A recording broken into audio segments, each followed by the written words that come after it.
to turn it around. Let's go. Let's go. It's like nothing, Ben. Whoops. It went over more than I expected. And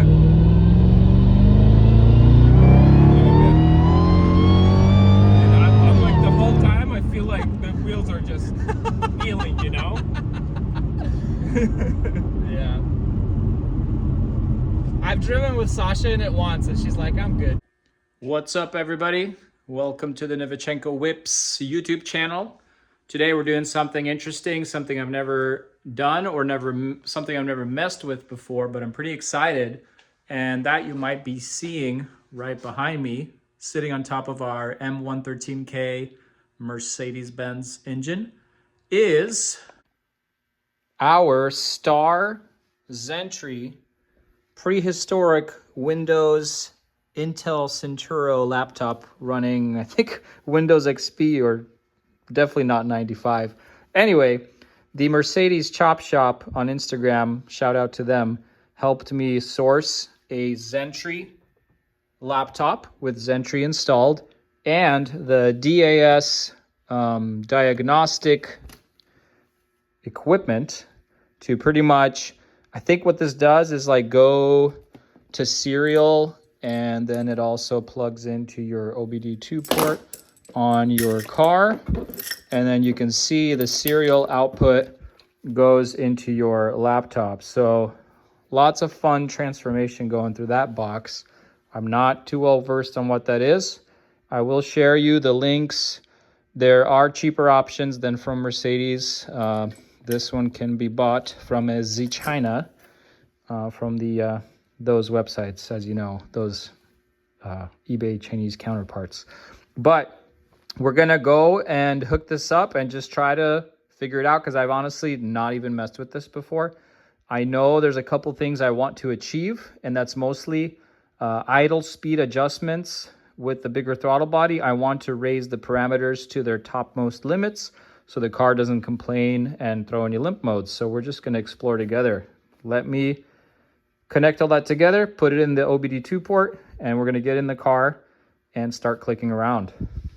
Awesome. Okay, the easiest thing, of course, is to connect your C3 cables. They have a specific keyway, and it's a little bit of it's not too difficult to fit them, but they are a spin-on fit, and then you probably will never take those off. You're probably just gonna wrap all that cabling together moving forward, just so you don't mess any of the connections up over time. Of course, your OBD2 goes in the footwell. Then you've got this serial that I need to figure out which side of the laptop it fits on. I mean, it's supposed to be somewhere here. Why would we have a laptop? Oh, wow. These machines were something back in the day. This is not your modern day laptop with like 2 USB ports. Oh no. Oh yes. They've taken care of you. They have both the, input and output, or male and female ends. Cool, let's connect that. I'm excited because I just want to see what exciting stuff we can do with Xentry. Things that I've never dreamt of, possibly. Okay, so we have a lot of models here. I forget up to which model year I'm able to make adjustments on, but we need the 211 body style, which is right there. So let's click on that. Cool. And then we need to find the E55 AMG compressor right here on the right side. I guess I double click it. Okay. You've made this selection. Now select an app on the left-hand side to perform diagnosis or search for documents. When you're finished, you can select a new vehicle. Cool. So we're still just figuring out our way. Left-hand side, there is diagnosis, there's tips, there's EPC. Not sure what any of that means, but we're just going to go through it. So let's go through the top. Xentry Diagnosis. The active diagnosis application is something. Okay. Cool. How do you continue? Or just hit the escape button, I guess. And, okay. What did that do? All right, so I've jumped into the ME control unit for the engine.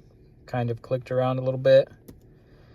I'm trying to find the control unit adaptations as I've been instructed to do. So that's what I'm doing right now, just searching around. Let's see if we can find it. Fault codes, I think I see it. Control unit adaptations. F3 to select. Correction programming, control module programming, learning processes, variant coding. What is, let's look at correction programming first. Let's see what it wants. Initializing. Ignition. Idle specified speed with selector in park or neutral. Idling specific speed with gear engaged. I think we're at the right place. Electric suction fan. The suction! I want to look at the ignition. What does this do? F3. What? So, correction value of RON. Research octane number. This is kind of cool. So, I wonder if you can set more aggressive timing depending on the type of gas that you use. And I don't know what is the base value, but that's what it's set at. But like, what if you can set a higher octane? I always put 92 in here. Should I put 91? This correction is used to retard the ignition timing in order to prevent engine knock if the quality of the fuel is poor. Perform corrective programming. 91 it is. I mean, let's see what happens. F3. Corrective programming completed. Here in Washington, we have 92. We don't have 93. That's why I selected 91. I honestly don't know if this will do anything because I know this car is already tuned.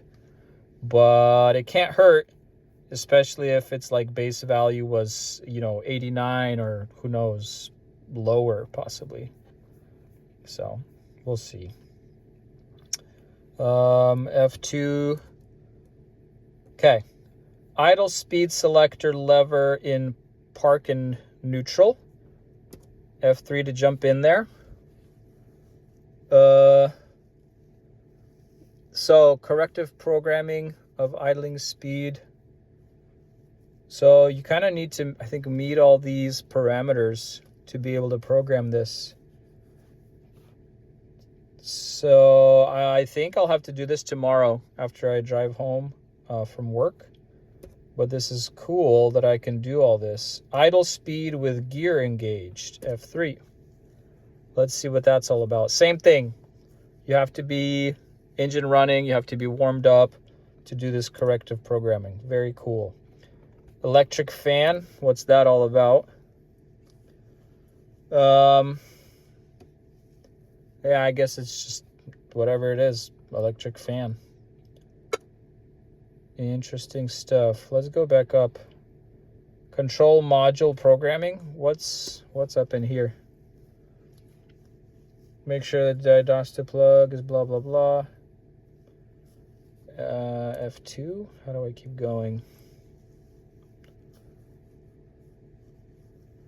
I should probably have a battery tender or charger on at this time just to make sure nothing's messed up. Yeah, I'm probably not going to do any programming because we don't want to do that right now. What are these learning processes? I'm kind of having fun exploring the different stuff here. Check sensor adaptations, teach in of drive authorization, resetting of sensor adaptation, resetting of mixture adaptation, default. This is probably for fueling. like the air-fuel ratio adaptations for fuel trims. Engine not running. Follow the functions or perform mixture adaptations being reset. Resetting of adaptations data. Sure, let's reset it. Process completed. Easy as that. Switch off the ignition. Okay. Wait 10 seconds.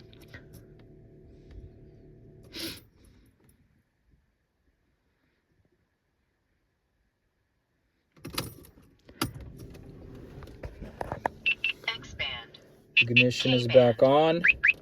Resetting of sensor adaptations. Let's see what that's all about. I mean, some of this reset stuff sounds very familiar to my little other diagnostic tool, but I think the idle speed stuff definitely I could not do on my generic Autel scanner. Reset of adaptations data. Yes, please. Process completed. Cool. Again, switch your ignition off, probably to reset everything.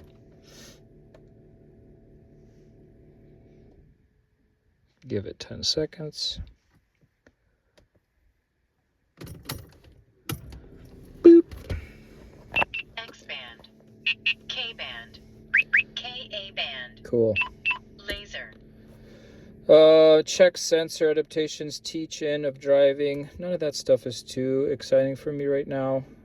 Let's go back out of this controller and see if there's anything else that's interesting. But I'll be back with you guys when my car is fully warmed up. We're gonna check in on that tomorrow and make those idle speed adjustments. Fault codes, function chain test, fault path, actual values, actuations, control unit adaptations, control unit version, complete list of. So there's a lot of things you can do. I'm sure much of it's not super exciting for us. Transmission. I want to see what's transmission. See what that's all about. Maybe there's something interesting there. Fault codes, actual values, actuations, control unit adaptations, blah, blah, blah. Cool. So you can do a lot of transmission stuff. Distronic, ESM, electronic selector module, ESP. The one thing I do know is that I'm not able to select between sport and comfort. It would be nice to figure out a way to adjust that. This is just showing you your current values. Control unit version. So I don't think much of this stuff you can adjust right now. So I'm sure different modules, you can do different things. Actuations, initial start, pneumatic test, control unit log, troubleshooting, data. Cool.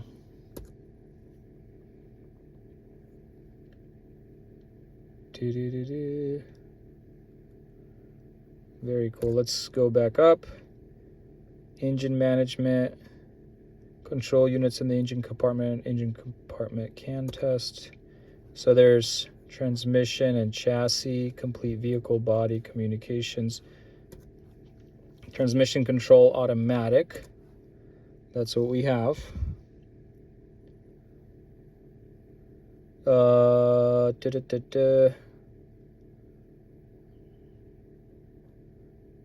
What can we do with the transmission?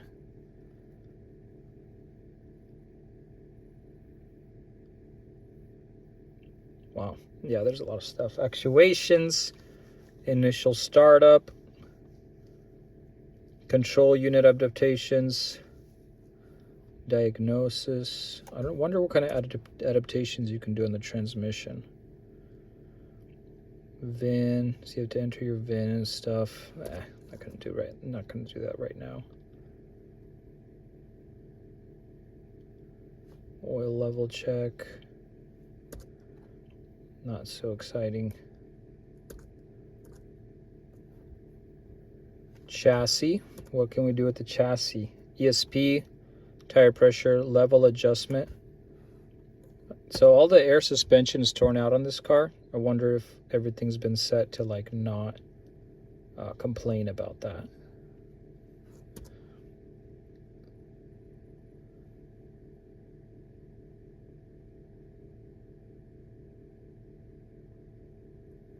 Interesting.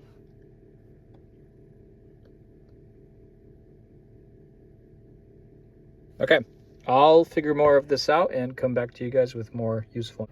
Okay, what's up everybody? We are back. Boop.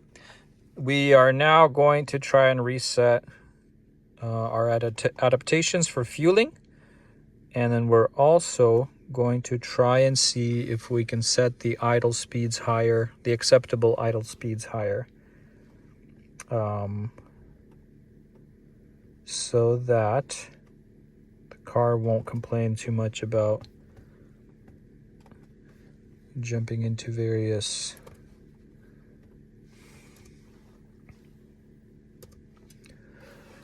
limp modes and stuff. Okay. Safety note. Cool.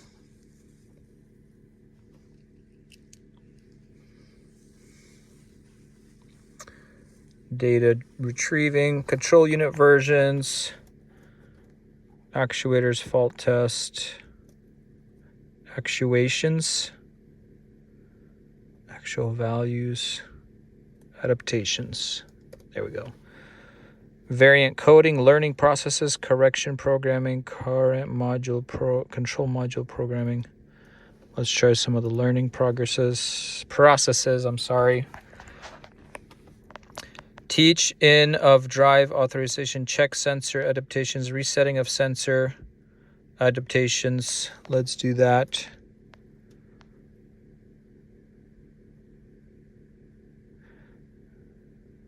You have to drive the vehicle in third gear, increase engine speed.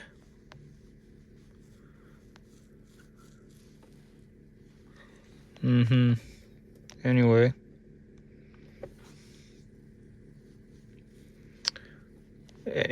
I don't think this is what we need at the moment. Resetting of mixture adaptations. Let's reset our mixtures.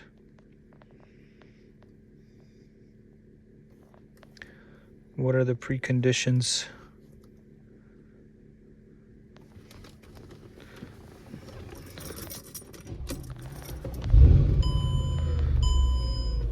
Let's just let the car run.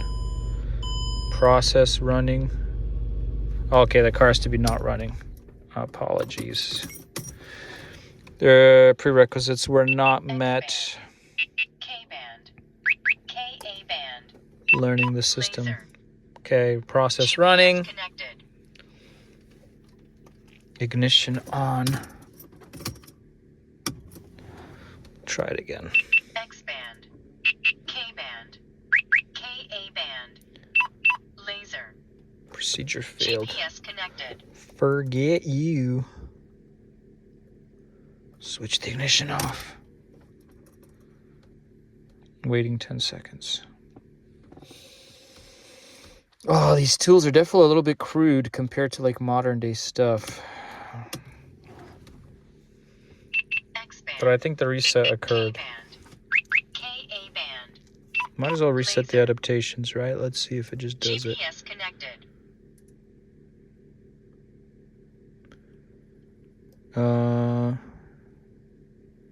Yeah, let's just reset these adaptations as well. Process completed. Cool.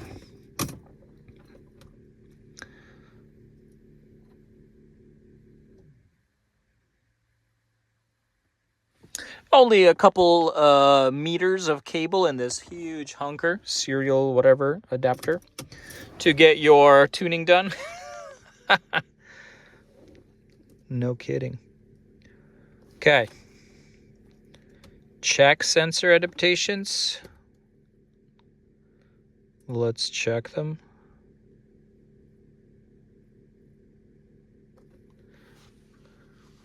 Adaptation load ranges. No values, so they're cleared out. That makes sense. Corrective programming. Let's see what this corrective programming is all about. Idle speed with selector in park or neutral. That's what we want. Okay. The engine is running. Selector in park or neutral. Coolant temp higher than 70. I'm sure we have that.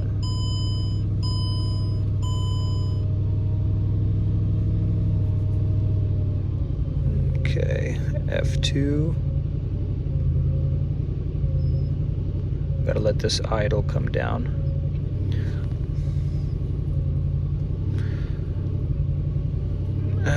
Okay. Engine speed, correct idling specified speed, and then you can kind of increase it or decrease it with F5 or F4.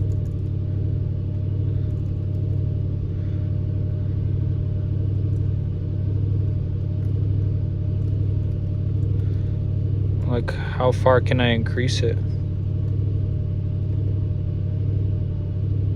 Do I just hold F5 and let it climb slowly? X band. K band. KA band. The upper limit value was reached. Okay, GPS connected. that's what I want. I want the upper limit. What do I do? F2. Idling specified with gear. They're gonna make me put it in gear and hold it on the brake, that's for sure. Put it in drive or reverse. Yeah, as long as this thing doesn't back out of the driveway on its own. That park brake is also set. Okay, F5. Keep increasing this bad boy.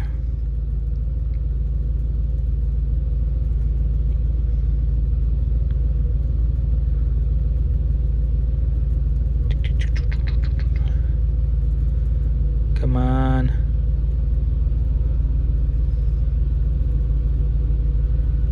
Keep increasing.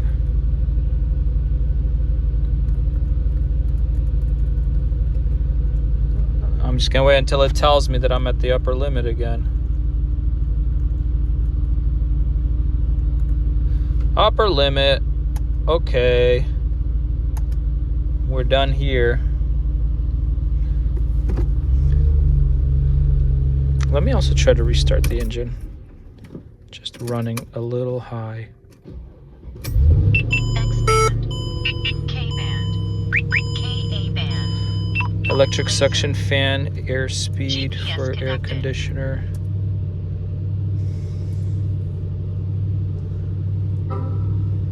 Whatever. Anyway, that's how you do that. Hopefully that was helpful to you guys.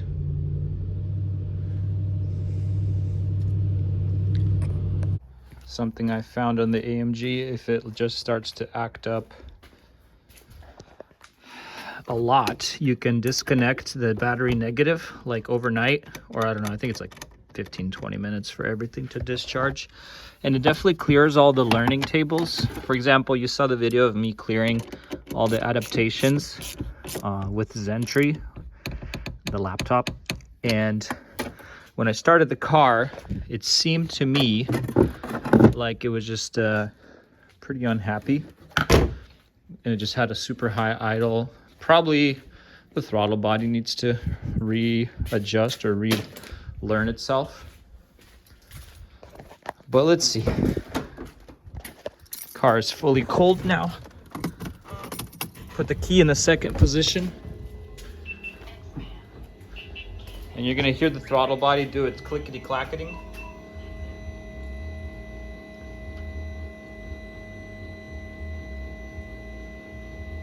Takes about a minute, but you'll hear it.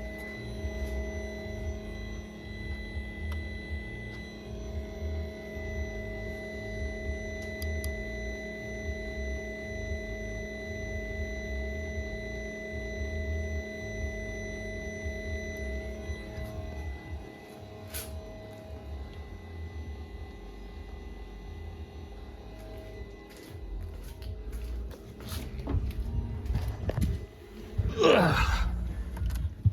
Let's try it.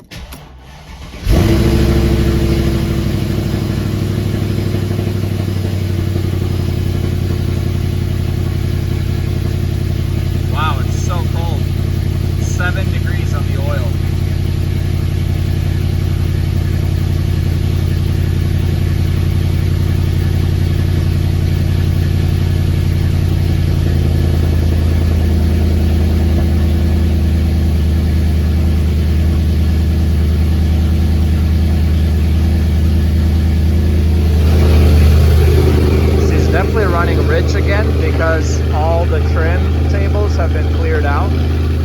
But it should go down here in a second.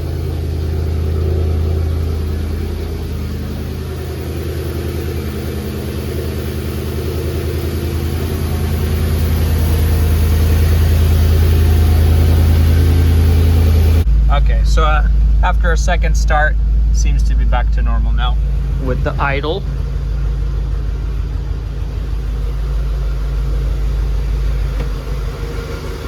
Yeah, maybe after I drive it to work and come back, we'll see if it acts up again and if we need to adjust those idle parameters. I don't know. I don't think disconnecting the battery should have adjusted the idle parameters, but I'll let you know.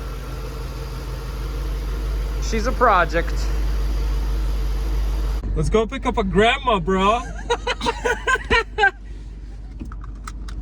We're giving my buddy Slav a quick taste of the glory in the AMG. I'm gonna drive smoothly at first. Let it all warm up, get the juices flowing. Let's deliver some pizza. Ooh. Yeah, man. Dead bag. Yeah. No, I drive this to work. It makes driving to work a little fun, actually, you know, because you're not in a Prius, as you said. Yeah. Ooh, that's cool.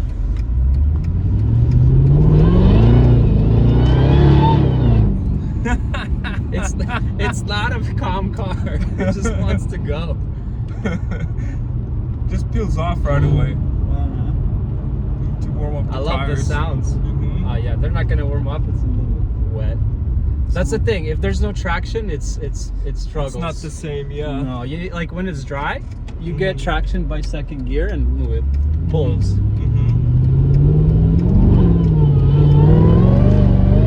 Woo! Let's go! Dude, it's just peeling off, man. It's just exactly. You need to put one of those big tires in the back. 300 And- something and thick ones. Deflate some tires. Yeah. So it like grips better. But when you drive super calmly, it's pretty normal. Yeah. Why would the guy say it scared him? Well, he floored it, and if you turn off traction, you can end in a ditch really quickly. Yeah. It kind of started like going sideways, and he let off. And he's like, "Dude, I'm gonna crash this car." How old was the guy? He was like my age. He came with his son. We're all Oh yeah, those. where I live in Charlotte, like from driving from work, and I see this new Mustang. I think it was Mustang, and the guy just right from the churn, Oh, he floors it. okay. It's right in front of my eyes. He spin it, he hit the curb, and I see like his wheels just went. Oh, there are so many YouTube videos of Mustang crashes that it's like a thing. Like if you go to a car show and there's a Mustang, they're probably gonna crash It's it. funny like, that trying I to saw. show off. I saw it and it was new. You know, it's white. And then the funny thing is, his airbags popped. That's even worse. You know, he hit it. Airbags. And then the airbags everywhere. Oh, Not just in here, but like flash on the side everywhere. I couldn't even see him. It went like, poof, and the whole thing was white inside. So, I don't know. The newer Mustangs, they have improved, I think, suspension, especially in the back. I forget which 2010 to 17, they had a single axle rear suspension. So it was like not single axle, but it was like very so it doesn't old. spin out or something? No, it's just a very old style of suspension, and the handling is horrible. So it just like very sloppy, and it's not very geared for performance and handling. And so that's why they were so easy to just wipe out, because it's uncontrollable. Because like German cars, the rear suspension is all independent. Like there's so many arms, and it helps with the handling.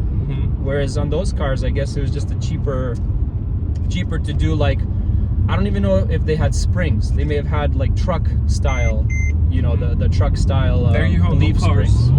Yeah. Woo! Let's go! Ah! I know, it's scary, dude. There's a lot of posts in here, man. I'm sorry. It's always scarier. I'll take it easy. The traction is on, so it pulls back constantly. Airbags work here? Everything works. I'm just saying that in the cold, it's no use in flooring it. Like it has to be at least like 60 degrees outside and not wet. But it drives calmly, like when you let off, you know, and then you kind of.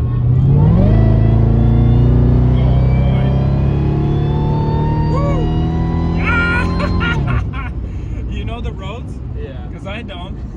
I drive here every day. It's very nice though. Like very, very, you know, for a 2006 car, there's minimal creaks, rattles, like everything is very. Woo! Dude, this is like scarier than roller coasters, you know? Like roller coasters, you know, like already, and you're with a lot of people, but this is like just both of us. Yeah. Man, you just want to go to the like racing on it. You just want to go fast. We'll do a quick UE here. Let's see how quick we can turn it around. Let's go. Let's go. It's like nothing, man. Whoops. It went over more than I expected.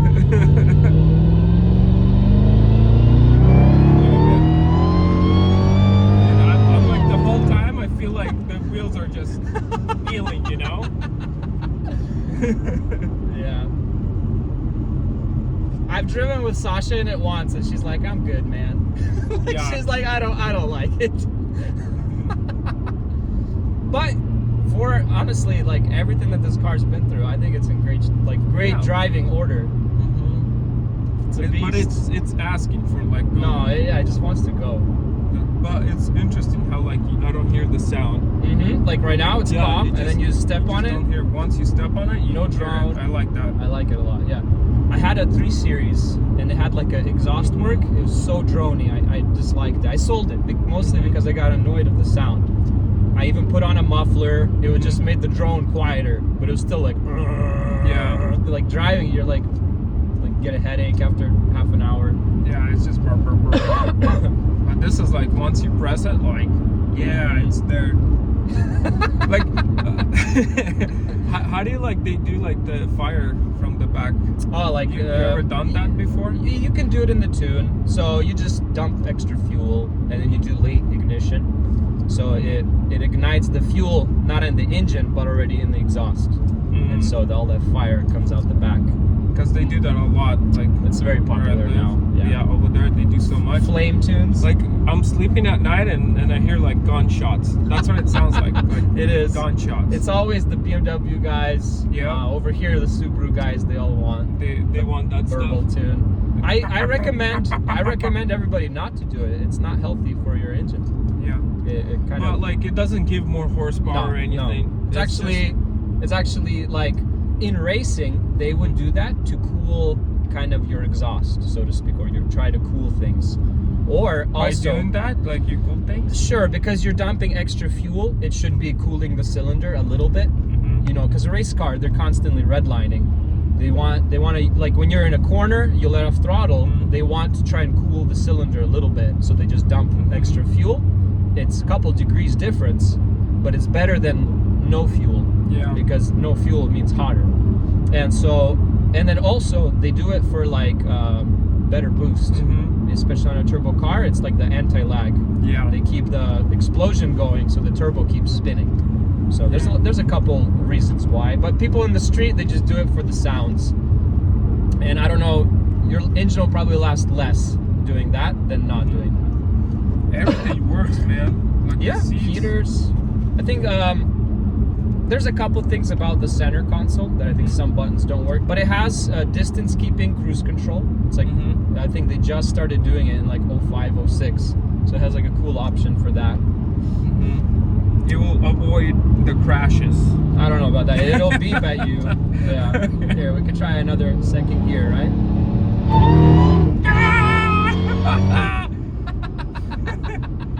Oh man.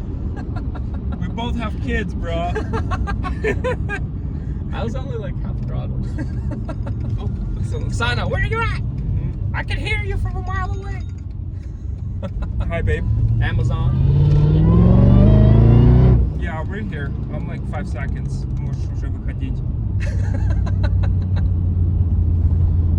No. We're here. We're literally here. Давай.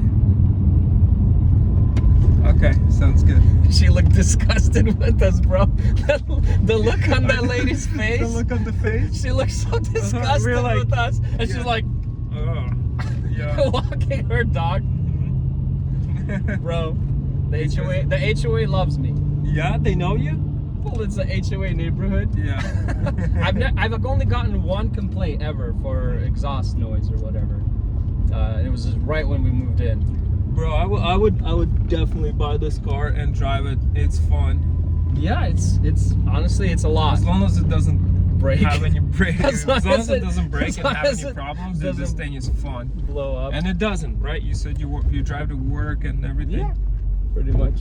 My beater. Yeah. Thank you so much, man. That was fun. I loved it. It's fun to get someone else in. Yeah. I thought people just it's watch fast. me and they think I'm just you know making stuff Yeah, up. it's fast, dude. Like, it's not slow for sure.